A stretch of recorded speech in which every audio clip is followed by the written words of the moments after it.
Welcome back, everybody, to A Little Less Fear podcast. I would like to introduce Holly Francis. She's a Canadian writer, speaker, illness survivor advocate, and certified trainer. She is also a mom in a blended family of 5 and the face behind Holly After GBS on social media, where her recovery videos have inspired millions of people around the world. She is currently at home working on her memoir about turning her medical horror into a crusade of helping others. Welcome to A Little Less Fear podcast, Holly. Thank you so much for having me a part of the show. I'm excited to share my story with your listeners. Yeah, I mean, we share so much in common as far as some of our medical stuff that we've gone through, and I'm really fascinated to know your story, your journey, the stuff that you've gone through to bring you to where you currently are today. Absolutely. So where would you like me to start? Wherever is comfortable for you, Holly, wherever you'd like to start. All right, sounds good. So I think the best place to start is backing it up about 12 years ago. So 12 years ago, I was in my 20s. I was 26 years old. I had just given birth to my daughter. So at this time, it was a very, very joyous, exciting time in my life. I just had my baby. We named her Casey. She was completely healthy. My pregnancy was so smooth. The labor went smooth. And I just had my whole life ahead of me. And I had a great career. I was working in human resources, and I had just been recently married. And so I had my entire life ahead of me, and everything was going according to plan. And I think when you're in your 20s, you're very naive to the fact that things don't always go as planned. Right. And yeah, all of a sudden things very, very quickly change. So I was at home with my daughter. She would have been just over 3 weeks old, and I was still adjusting to being a new mom. I'm, adjusting to late night feedings and not getting much sleep, and just all the fun new mom stuff. Mm-hmm. And it was just such an exciting time. And I'm at home with her, and we hadn't done much because it was the middle of winter, and so I live in Canada, and so it was freezing cold, and I barely had left my house. And all of a sudden, this happened around noon one day. I felt this strange tingle in my fingertip. And at first, I thought that maybe I had burnt myself on something. And I'm looking over at my finger and thinking, weird, like it's this tingling and it's this burning, and there's nothing there. And I'm like, okay, well, I don't know, must have burned something. But What was it, intermittent, Holly, or was it just burning and it stayed burning? No, it was intermittent, and it was kind of coming on and going away. And it was just like this kind of numb feeling. The numbness was there, but the tingling was kind of coming back Wow. or coming on and off. So at that point, I just brushed it off, and I was thinking I must have somehow like cut myself or burnt myself or done something that it's making this odd feeling in my finger. But I brushed it off, continued about my day. About 3 or 4 hours later, I'm wandering around the house, and all of a sudden, and I mean very sudden, I get this kind of kink in my neck. So I'm grabbing the back of my neck thinking, what the heck did I just do? Did I just like pull a muscle or something? That was really painful.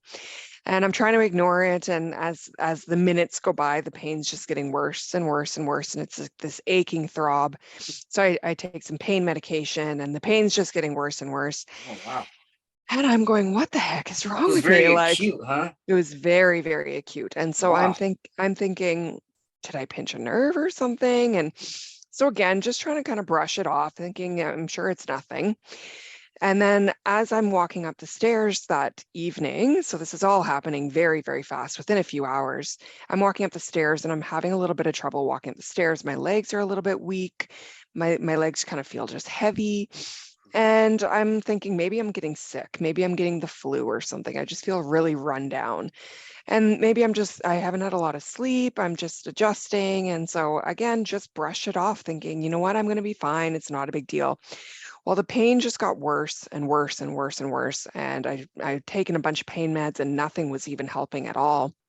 And eventually I'm thinking, okay, something is wrong. So I go online, like we all do, and we Google our Yeah, symptoms. you're finding a million things that could possibly be going on. Yeah, and what it brought me to was a pinched nerve. And so I'm thinking, okay, that's what I have. I have a pinched nerve. That explains this tingling, this kind of numbness in my finger, this pain in my neck. So I'm just going to go see a doctor maybe tomorrow or something, and just ignore it. And of course, I could not ignore it. As the day went, or as the night went on, the pain got worse. I put my daughter to bed. I'm trying to do every yoga stretch that I can think of. I'm trying all these different moves, laying there and just in severe pain. Eventually, my daughter wakes up in the middle of the night to nurse because I was obviously breastfeeding her. And I stood up to go to her, and my legs completely buckled and gave out on me, and I fell. Wow. So at that point was when I knew that something was seriously wrong. And I had my husband at the time bring me to the hospital. And I said, like, I still was thinking it was just a pinched nerve. And so I said, this is a very serious pinched nerve. Obviously, Yeah. it's affecting my ability to Yeah. walk. And I said, just drop me off because I've got a newborn at home and I don't want her to come to the ER. So just drop me off and I'll call you in a couple hours once I've seen a doctor and once I'm ready to be picked up. Not realizing that I had a very, very severe case of GBS, Guillain-Barre Syndrome. And when I walked through those doors, I mean, I kind of hobbled through. I was very weak, but I did not walk back out of those doors for nearly 5 months by the time that I Wow. got, yeah. So I went into the hospital. I was very fortunate that I seen a doctor there that immediately recognized my symptoms as Guillain-Barre syndrome. So I was losing basically the ability to use my body so the paralysis was spreading through me. And Guillain-Barre syndrome is an autoimmune disorder. So it's basically paralyzing your body. And that's what those tingling sensations were. And that was what the pain in my back, in my neck was.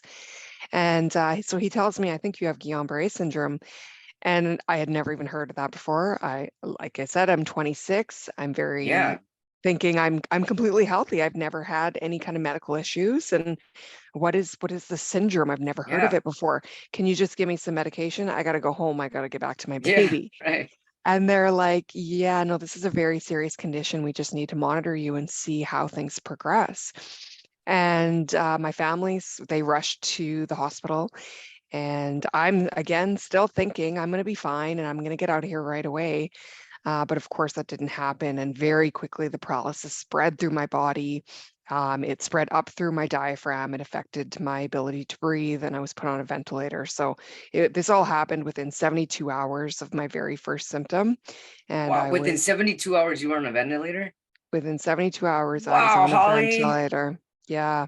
So I went from being completely healthy, having no idea what the syndrome was, to being ventilated in the intensive care unit of the hospital and fighting for my life. How long were you on the ventilator for? So once I was in ICU, the doctors kept saying Guillain-Barre syndrome is a disorder that you can recover from and you can get better. You just have to hold on to hope. And the acute phase is the worst part. But as time goes on, your body's going to start to recover and you're going to regain movement again. Your lungs strength will come back and you'll be able to get off the ventilator. And when I was I mean, I'm on a ventilator and I can't breathe, and my newborn is there with me. They're putting her on my chest and they're trying to get that bonding and they're telling me I'm going to get better, but I just didn't see it. And my family was there by my side, and I literally thought that I was dying because I couldn't breathe. Every breath was such a challenge. And so over time, I just didn't get better. And I ended up being in ICU for nearly 3 months. And that's how long it took for my lung strength to regain. And it was such a traumatizing time that those 3 months spent in ICU were awful and horrific. And I was in insufferable pain. I was dealing with a lot of nausea from all the medication I was on, not to mention obviously all the emotional side of things where I was Yeah. just lost and broken and feeling like there was no reason to live anymore. I was completely paralyzed, so unable to move anything. I communicated by using a communication board. So my family would basically point to letters and I would blink my eyes when I wanted them to put the letters together to form sentences. And my daughter's in the bed with me, and she's reaching out to touch me, and I can't reach out and touch her back, and I can't hold her in my arms. So it was a very, very dark time for me. I had lost hope a lot of days, and I really, really struggled to believe that I was ever going to get better. Mhm. Wow, Holly, I'm holding back my tears here. I'm feeling all of this. I'm just really I'm glad you're here and that you made it through. At what point did things start to turn for you? I mean, when did they I just it's so wild to me at how acute it happened for you. Like for me with my disease, it started at birth, and it by the time I was 26 is when things were really bad. So it was very slow for me. Yeah. For you, I mean, with if within 3 days being on a ventilator, I just can't imagine what that would feel like. I know that all the emotional roller coaster you went through was Yeah, it was very shocking, yeah, especially for my family as well. I mean, I'd been completely healthy before, and everybody else was waiting for my newborn to arrive, and so it's such an exciting time in our life. And then all of a sudden, everything was changed, and my life was just gone. So like I said, it was such a dark time, and it was really hard for myself to push through every day. But I was very fortunate that my nurses that I had, they had dealt with a case of GBS before, and they had a patient who had actually recovered completely. And so they brought him into the ICU to come see me, and he walked wow, he walked into the hospital, and surprisingly, he'd been in the exact same room that I had been in, whoa, and he had a very severe case like I did. And he walked into my hospital room completely recovered. And so that was a huge inspiration for me to see that I was not alone and that there was somebody else that had gone through this right, illness, the same thing that I had gone through, and he had gotten through it. And so it really just inspired me to keep going. And he had young kids, and I had my daughter. And so I knew that he got back to his kids one day, and I knew that I wanted to get back to my daughter as well. I wanted to be the mother that I'd always dreamed of being. And there was just so much strength that I seen in him and that I realized that I had in me as well. I just didn't really realize it at the time. And he actually brought me this sign that said, it said, courage doesn't always roar. It's sometimes the quiet voice at day's end saying, I will try again tomorrow. And he actually taped it to my wall in front of me so that I could see it oh, every day. And that was a huge turning point for me because I realized that, I didn't feel strong. Everyone kept telling me I was really strong, but I felt like giving up all the time. And so then when I read that sign, it was just this reminder that courage isn't always this brave, strong voice. It's sometimes you're just saying, I'll try again tomorrow. mm-hmm, So that's kind of what I promised myself I would do. And over time, I did get better, and it started back in that finger. So that's where the first symptom was, and that's where it came back. So my wow, fingertip started moving again. And that was a big deal for my family, not so much for me, because for me, a fingertip doesn't mean anything. It doesn't mean that right, I can hold my baby again. It doesn't mean that I'm getting out of here.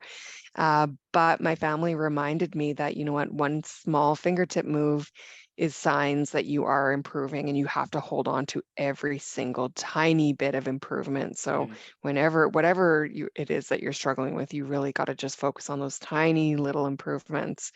And so that's what I did. And over time, that improvement moved up to my hand. And so then I was able to kind of wave my hand. I was able to move my arms again. Eventually, I was able to hold my daughter in my arms. At the same time, my lung strength started coming back, and I had to learn to breathe off the ventilator. And that was another very, very challenging oof, part of my journey. It felt like I was underwater, unable to breathe, feeling like I was just about to basically run out of air. It felt like that all the time, but when they shut off the ventilator so that I could practice, I needed to practice basically to be able to learn to breathe on my own for 48 hours. And when I did it for the first time, I lasted 15 seconds, and that was as long as I could do. And I remember crying and hyperventilating and just thinking, this is so impossible, and I'm never going to be able to do this. And I don't know why you expect me to think that I'm going to be able to do this one day. And they just kept, my care team was so amazing, and they were so supportive, and they just kept really pushing me and supporting me and saying, you just have to keep trying. You just have to keep going one step at a time, one day at a time. And so I would look at that sign and go, okay, I can try again tomorrow. So I would try again the next day. And we went up to like 30 seconds, and it was still just as hard. And then we'd go up to like a minute, and then a few minutes. And every single time was such a challenge. And I would bawl my eyes out thinking, I just can't do this. This is impossible. But I just kept doing it every day. And we did this for several weeks. And then eventually over time, my lung strength improved, and it got easier, and then it didn't feel as hard, and I was able to go longer and longer. And suddenly I was going for 2 hours, and then 6 hours, and then 8 hours, and then 12 hours, and then 24, and then 48, and I hit the 48 hours. And at that point, I was well enough to come off the ventilator and leave ICU. And that was another huge turning point for me, because I had just said that what I was trying to do was impossible, and I was never going to reach it. Yeah. And now I had proved myself wrong. Right. And I think we all kind of have this strength within us that we truly do not know that we have until Yeah. we're going through something. And so once I had overcome it, it was like, wow, you are so much stronger than you ever gave yourself credit for. And I just knew that everything was going to be okay. And I knew that I had to fight really, really hard to get better and to get out of the hospital. So I left ICU, and I was moved to a neurology ward in the hospital. And I was I was put in a ward with like patients that were about 70 years old. So I was the youngest Yeah. person Oh, on the wow. ward by far. And I basically had to learn how to do absolutely everything again. So if you picture like what a newborn baby is like, and how they're learning how to do all that, Yeah, the head fine, strength, lifting up your the- head, moving around, absolutely. taking your first walks, learning how to eat, grabbing the spoon. Absolutely. So I had to do all of that. And so I learned how to hold cutlery and how to feed myself. And they taught me how to hold my daughter in my arms and how to hold her bottle so I could take care of her as well. By this point, like, I mean, was growing up beside me in ICU, and it's 3 months. I mean, she was almost 4 months by the time that I got out of ICU. And so I just kept fighting for her. She was my huge guardian angel, and she was my strength to really push forward. And eventually, I was strong enough. I did physiotherapy, intense physiotherapy for weeks and weeks and weeks, and eventually, I was able to stand. And then we worked on my leg strength. And then eventually, I was able to walk with a walker. So I practiced with a walker for many, many weeks, and that's how I got around. I was eventually moved to a rehab hospital where I really focused on my therapy and the fine motor skills and learning how to type again and how to write. I regained obviously the ability to talk as well, because I couldn't talk when I was in ICU, which was very challenging, as I'm sure you can Oh, relate. yeah, it's challenging. And so after when I was during recovery, my vocal cords were very damaged, and so it was regaining that strength in them Yeah, as plus they well. And atrophy. They atrophy when you don't use yes, them. So you have to regain those muscles, and it hurts to start talking again. absolutely. And so I had to do that with every muscle in my body as well. So it Oof. was very painful, and it was so hard. But I think knowing the strength that I had and knowing what I'd already overcome, ICU was definitely the hardest part of my journey. And so learning to walk, although it was so challenging and I worried about whether I was going to actually be able to do it, I had this faith inside of me that I knew I could, and I would get there one day. And I left the hospital after about 126 days that I was hospitalized. So my daughter was almost 6 months home, or 6 months old by the time that I got home. Wow. And yeah, from there, just life was so different. My life had changed so drastically. I knew what it was like to see my life change in the blink of an eye. And so I realized just how short life was. Mhm. I knew just that I had to go after all the things that I'd always wanted to do in my life. I had a lot of residual weakness when I got home. I couldn't like lean down or squat down and play with my daughter on the floor. I couldn't walk for long distances. I struggled opening water bottles, and a lot of things were very challenging for me. And I was in a lot of pain as well. I was dealing with a lot of nerve pain and fatigue. And so there was times where I wasn't sure that I was ever going to be the person that I was before. But my life just changed in a positive way as well, because I knew what I had, and I had the ability to walk, and I had the ability to breathe, and I was Yeah. at home with my daughter again, which was better than anything. I ended up joining the GBS Foundation in Canada, and found out that there was this whole community of other people that had gone through what I did. So when I was in Oh, wow. ICU, I felt like I was the only person in the world that had gone through this disease. And so when I found this community of people, I started connecting with people. I joined the foundation and started volunteering with them. I started visiting people in the hospital that were going through GBS as well. I started connecting with people online, and it just really it solidified why I went through what I did.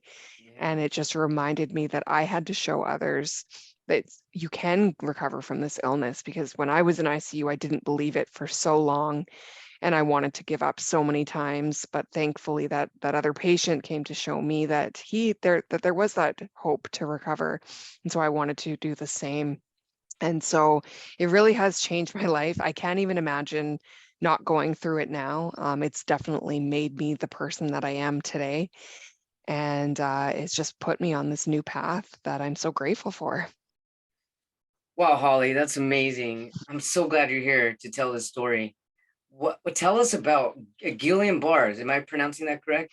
Yeah, it's Why French. is it So so acute? I mean, well, how does it affect the body? What does it yeah. do? So it's a rare autoimmune disorder, and so it's very similar to multiple sclerosis, but multiple sclerosis affects the brain, whereas Guillain-Barre syndrome affects the peripheral nerves. So basically, that's all the nerves outside of the brain and the spinal cord. So it's basically every nerve in your body it affects. Yeah. And so Guillain-Barre syndrome, it usually has a trigger, not always. Sometimes they're not able to find a trigger, but usually they're able to pinpoint a certain event. Usually it's something very stressful. It can be caused by a virus, a bacteria. Sometimes vaccines can cause it. The simple like flu, surgery. So for me, I had gone through childbirth. I had had a C-section with my daughter, and it's actually quite common for this to come on after women have given birth. I met many, many women over the years that got Guillain-Barre syndrome after giving birth. So that's what Wow. they think. Yeah, so that's what they think is my trigger. They don't know for sure, and it's not something that you can always prove, but that happened about 2 to 4 weeks usually after some sort of event. And that's pretty much when it happened for me. It was just about a little over 3 weeks after giving birth. So what basically it does is your body sees an attack. So giving birth, the traumatic event, and your body then sends out this immune response, and it keeps attacking, and it continues to attack. And the problem lies within my own body, and my own immune system is that the immune system doesn't react properly, and it then begins to attack the body and attacks the peripheral nerves, which then causes weakness and paralysis. Not everyone's case is as severe as mine. Only about 30 cases actually end up in ICU on a ventilator. But it is still considered a very severe case, or a very severe disorder. I mean, just because it does paralyze the body, and some people are only affected up to the waist, or maybe they're just their legs. Some people all the way up to their chest, but maybe not their vocal cords, or maybe not their breathing. So it's such a very strange disorder, and it does come on very, very quickly. So I'm trying to picture like how what it does to the peripheral nerves. Does it cause like inflammation? Does it Yes. cause a disruption of communication? I mean, Yes, yes to both. So okay. it basically, yeah, it stops the ability for the nerve to transmit, or for the brain to transmit signals to the nerve. And do they not have any type of medication to, Yeah, so there is treatment. So I was given IVIG, which is it's basically like a blood transfusion. Like an Uh, immunoglobulin yep, specifically for it? yep. And so basically they're giving me the antibodies of donors in Oh, hopes wow. that, yeah, so I had a few of those procedures where they would basically give me this blood. They would give me these bottles of blood that they would inject into me, and these bottles had like up to 10,000 donors of blood in there. What? Yeah, and these bottles, like in here in Canada, like they cost up to like 15,000, and I had multiple of Oh, these. what? Yeah. And unfortunately, I mean, it's not a cure. It's a hope that basically the immune system will stop attacking itself. Mhm. That didn't happen in my case. So I had that procedure, and then I also had plasmapheresis, which is very similar, kind of like a blood transfusion, but they take the blood, they take the blood out and they cleanse the blood from, or the plasma from my blood. But that procedure also didn't seem to help. So even though they did these procedures, I just continued to get worse. But the long-term thing is that they say that when they look back on people who have had IVIG or plasmapheresis, their long-term prognosis is better. Better. And so that's why they continue to give it, even if it doesn't show that there's signs of improvement. So. And now, I mean, I'm in the best shape of my life. I actually, after I went through what I did and I learned how to walk again, I realized just how amazing the human body is and what we are capable of Yeah, recovering right. and overcoming. And so I actually got into exercise and I got into fitness, and I just started moving my body as much as I could. And I just fell in love with it. And I realized that again, you just one day at a time, one step at a time. And over time, I got into the best shape of my life. So I'm stronger than I ever was before GBS. I still have residuals and stuff like that, and I still deal with nerve pain. But I do feel better when I'm active. So What helps you for the nerve pain? nerve pain, I've been on many medications over the years, but now I'm completely free of. I was on gabapentin for many years. And then now I strictly use cannabis. Yeah, same here. You know what? I'm still on gabapentin. I'm wondering if I'll ever be able to get off it because for me it affects my motor nerves, my Yep, peripheral nerves. yep. And the times that I try to tailor myself off gabapentin, it's like the nerve pain comes back so badly and all over my body. So sometimes I wonder, I mean, if you did it, I can do it. I'll eventually be off gabapentin as well. That's amazing that you got off it. Did you have a lot of withdrawals Yes. coming off of it? No, we came off of it very, very, very slowly, so I was able to avoid the withdrawals. And right on with cannabis, it's really interesting because before I started smoking weed when I was like 28. I'm about to be 43. I know I look like a kid, but I'm not. I'm not. But it took me that long because doctors kept telling me, "Hey, try cannabis, try THC or try CBD," and I was like, "No, I don't do that stuff." But when I finally read about it and I trusted Yep, it, I mean, it really helps me on all levels. I mean, it yep, it really does take the pain away. absolutely, yeah. Yeah, and I've done a lot of research as well because same thing, like I was on gabapentin for a long time, and then my doctors were pushing it just because there is so many studies that show that it helps with not only pain but more specifically the nerve pain. Yeah, definitely. Are you also doing CBD? I love CBD. Yes, yes. Yeah. Oh, and how are you sleeping? I sleep very well now. I actually, my pain is mostly during the day. So And you're a trainer? yeah, so That's after that, amazing, Holly. What? I know. It's been such a long journey, and it's just crazy where my life has become, or what my life has become after all of this. So after I recovered and everybody was reaching out to me, all my friends and family, and they were asking me what it was like to go through GBS and what it was like to be hospitalized. And I couldn't explain it in one conversation. So I actually ended up writing a book very quickly, published this. This was 10 years ago, put it out in the world. And I had a whole bunch of hospital videos of myself during my recovery. So I posted that on YouTube and it ended up going viral. And my book ended up just blowing up. And all of a sudden, I had all these people reaching out to me asking me questions and how did you recover and what did you do? And Yeah. And I started a social media page, which has just grown substantially. And I've just met so many amazing people around the world, connected with doctors who treat the disorder. I've connected with family members who are their family members in ICU fighting for their life. I've met with survivors who have had GBS 20 years ago and had never met another patient before. And we're just so excited to connect with somebody else and talk to them. And so that's what actually brought me into fitness training, because people were asking me, well, what should I do? And do you have any suggestions? And I felt a little bit uneducated because I knew what I had done, but I didn't know much about fitness overall. So Right. I ended up going to school and getting certified so that I could, What? yeah, so that I could educate and just show Wow. people. And I really like to show people that, you just do what works for you. It's not all about this like hardcore fitness and these hardcore exercises that you need to be doing and a lot of cardio and all that. You just do what you're capable of doing, and you just do that consistently over time, and you just slowly increase that over time. And it's amazing. The human body is what you can recover from and how you can regain strength. And so I've been able to work with a lot of GBS survivors and show them how to regain strength and get back to some of the activities that they've not been able to do. So you're actually working with other people that have gone through similar things that you have. Yes, that is Wow. yeah, that's actually my preferred client, just because I understand, and I'm sure that it helps for them as well to know that the trainer that they're working with understands their Right. limitations and their fears Yes. and stuff, right? They've got weaknesses and they deal with fatigue and they deal with pain, Right. and no, they can't just always just push, Right. right? Right. So Right.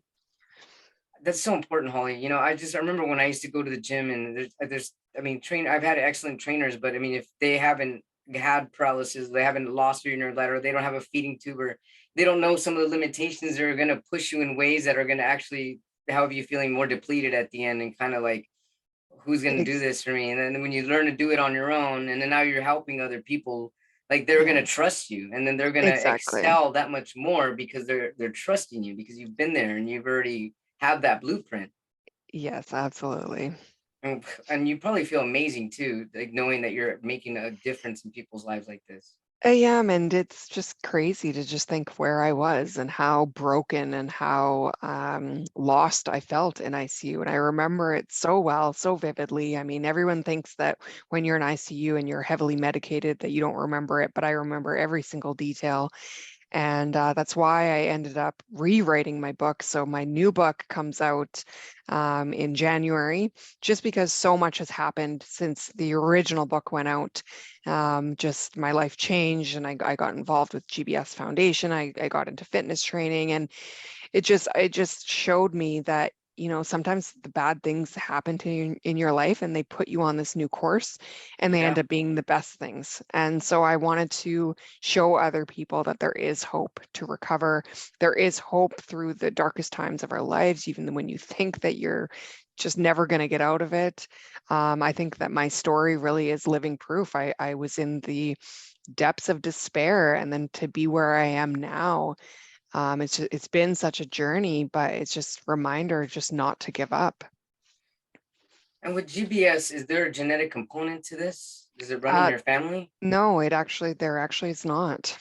Whoa. So it's just very sudden and very random. It affects people of all ages, all sex, all ethnicities, everywhere in the world. It affects, I mean, 2-year-olds, 50-year-olds, 80-year-olds, but it does more often than not affect older males. But I mean, I was in my 20s and I was just, yeah, devastated at the time, but Oh, yeah, you can absolutely. recover. Well, I'm really glad to see that you're thriving now and that you're changing people's lives and that you're writing the second memoir. And wow, this is really amazing. I'm really fortunate to have met you and cross paths. Thanks so Thank much. you. How can our viewers or watchers and our listeners find you, your social media information? Yeah, so my name is on social media. It's Holly After GBS.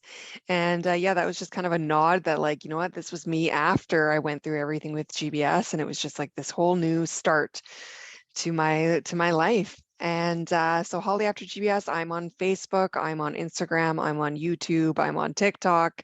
Every platform is a little bit different, catered to different people. So for example, my YouTube channel really is focused on my GBS survivors. And so I answer a lot of questions. I put a lot of videos. And then like my Instagram is more of my personal life and just sharing kind of tidbits and inspiration and that sort of thing. And then my new book, Life Support, will come out in January, and that'll Love be that. on Amazon. And then, of course, you can always find it on my website as well, which is just hollyaftergbs.com. Holly Francis, everybody, what an incredible story. I'm really glad that you're here to share your light and just share the love that you've experienced in saving your own life and not giving up. Thank you so much for being on a Little Less Fear podcast. I look forward to keeping in touch with you and just seeing you keep rising to the top. Oh, absolutely. Thank you so much for having me a part of this. It was wonderful to chat with you today. Thank you, Holly.